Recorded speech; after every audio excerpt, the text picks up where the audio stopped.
Bonjour. Aristote, Éthique à Nicomaque. Œuvre sévère, exposé systématique, souci de rattachement des faits aux principes. Toute action tend vers quelque bien, et le bien est ce à quoi toutes choses tendent. La richesse n'est pas le bien que nous cherchons, préférence à la vérité. Le souverain bien est quelque chose de parfait, nous choisissons toujours en vue du bonheur. Le bien parfait se suffit à lui-même. L'homme est par nature un être politique, activité de l'âme conforme à la raison. C'est la fonction d'un homme vertueux d'accomplir cette tâche, et avec succès. Le bien pour l'homme consiste dans une activité de l'âme en accord avec la vertu. La félicité et le bonheur ne sont pas l'œuvre d'une seule journée. Le géomètre est un contemplateur de la vérité. Le commencement est plus que la moitié du tout, et qu'il permet d'apporter la lumière à nombre de questions parmi celles que nous nous posons. L'homme heureux est celui qui vit bien et réussit, car pratiquement nous avons défini le bonheur, une forme de vie heureuse et de succès. Accord avec ceux qui disent que le bonheur consiste dans la vertu. On n'est pas un véritable homme de bien quand on n'éprouve aucun plaisir dans la pratique des bonnes actions. Ce qu'il y a de plus beau, de plus juste, de meilleur, c'est de bien se porter. Mais ce qu'il y a de plus agréable, c'est d'obtenir l'objet de son amour. Cela constitue le bonheur même, mais il est malaisé d'accomplir les bonnes actions quand on est dépourvu de ressources. Le bonheur est bien un présent divin. L'homme véritablement bon est censé supporter toutes les vicissitudes du sort avec sérénité et tire parti des circonstances pour agir toujours avec le plus de noblesse possible. Les vertus intellectuelles, sagesse, intelligence, prudence. Les vertus morales, libéralité, la modération. Les bonnes habitudes doivent être prises dès le plus jeune âge. Trouver nos plaisirs et nos peines là où il convient, Platon. Car la saine éducation consiste en cela. C'est à cause des plaisirs et des peines que les hommes deviennent méchants, du fait qu'ils les poursuivent ou les évitent. Nous mesurons nos actions au plaisir et à la peine qu'elles nous donnent. On devient juste en faisant des actions justes et modérées, pareil. Ce qui fait le vice a pour caractéristique l'excès et le défaut, et la vertu, la médiété. L'honnêteté n'a qu'une seule forme, mais le vice en a de nombreuses. L'homme prudent détermine la vertu, qui est une médiété dans l'ordre de l'excellence et du parfait. C'est un sommet entre l'honneur et le mépris, la médiété et la grandeur d'âme. Une attitude débonnaire sur la médiété, de la colère. La vertu morale est une médiété. Atteindre avec le plus de félicité le juste milieu et le bien.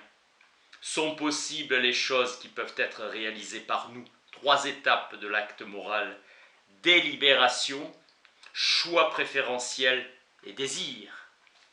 L'homme est principe de ses actions et réalisable par lui-même. Le choix est dans notre pouvoir et dépend de nous. L'homme de bien perçoit en toute chose la vérité qu'elle renferme. L'erreur a pour cause le plaisir. Vice et vertu doivent être traités de la même façon, et ils sont l'un comme l'autre volontaires ou involontaires. Comportement des individus dans leur vie privée et la pratique des législateurs eux-mêmes. Le principe de l'acte réside dans l'agent lui-même. Le courage est une médiété par rapport à la crainte et à la témérité. Dans la pensée de Socrate, le courage est une science acquise par l'expérience. La modération est une médiété par rapport au plaisir. L'appétit naturel est seulement satisfaction d'un besoin. Au-delà, cela est blâmable, car c'est un dérèglement. Prodigalité et parcimonie sont des excès en matière d'argent. La libéralité est le bon usage de l'argent, généreux avec les gens qu'il faut. L'homme magnanime est celui qui se juge digne de grandes choses et en est effectivement digne. C'est un homme parfait, c'est un homme de bien avec une grandeur d'âme. Il n'a ni ressentiment et ne fait pas de commérage, voix lente et gestes posés, pas d'agitation, c'est un esprit qui se suffit à lui-même. Le contraire est un homme pusillanime, un vaniteux. La douceur est une médiété par rapport à la colère. C'est le fait d'homme de tact, de dire et d'écouter seulement les choses qui s'accordent avec la nature de l'homme vertueux et libre. Le juste milieu, c'est l'homme d'esprit, à la différence du bouffon ou du rustre. La modestie, au contraire, est une sorte de crainte de donner une mauvaise opinion de soi. C'est en faisant acte de justice que tu deviens juste. C'est dans l'exercice du pouvoir que l'homme montre sa capacité à réaliser le bien commun. La justice réalise le bien du prochain plutôt que de celui qui l'exerce. La justice est l'universalité des vertus. La justice est distributive, réparatrice, réciprocité et proportionnalité. L'action juste est un moyen entre l'injustice commise et subie. La justice est une médiété. 3 facteurs déterminants de l'âme: sensation, intellect et désir. Le principe de l'action morale est ainsi le libre choix. La sagesse est la forme la plus achevée du savoir. La prudence et le caractère vertueux vont toujours ensemble. Capacité de faire le bien. Le plaisir détourne de la peine. Dieu jouit perpétuellement d'un plaisir un et simple. Dieu, acte pur, et pensée de la pensée. L'amitié est nécessaire pour vivre. Sans amis, personne ne choisirait de vivre. L'affection est un sentiment naturel. La parfaite amitié est celle des hommes vertueux et qui sont semblables en vertu. L'amitié consiste plutôt à aimer qu'à être aimé. 3 choses donnent du plaisir: l'activité du présent, l'espoir du futur et le souvenir du passé. Le souvenir des choses nobles et agréables, la beauté morale de l'action. Un ami vertueux est naturellement désirable pour l'homme vertueux. Agir selon la vertu même, avec des moyens médiocres. Anaxagore pensait que l'homme heureux n'est ni riche ni puissant, et il ne serait pas étonné qu'un tel homme apparût à la foule sous un aspect déconcertant.